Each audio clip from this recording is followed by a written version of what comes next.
Hi guys, mag-isa na ako ngayon dito sa airport, which is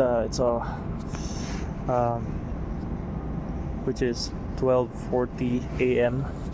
in the morning dito sa Calgary, Canada. Tignan nyo naman, walang katao-tao, diba?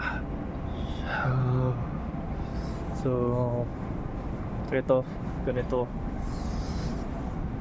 mga planes dyan.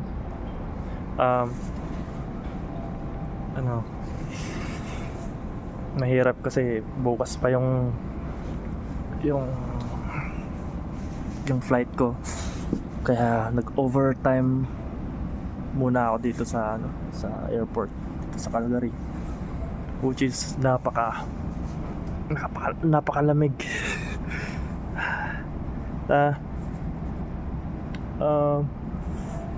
Grabe yung araw dito. Lumulubog dito ng lumulubog ang araw dito ng 10 PM. So 8 PM dito, sobrang sikat pa ng araw, parang alas 3 pa ng tanghali dyan sa Pilipinas. So yun, mamatay ako sa lamig, sobrang lamig. Ito, nanginginig nga ako. Ayun lang guys, share ko lang. Yun, sobrang lamig at tiis lang talaga. Gabayan ako ni Lord. Thank you guys.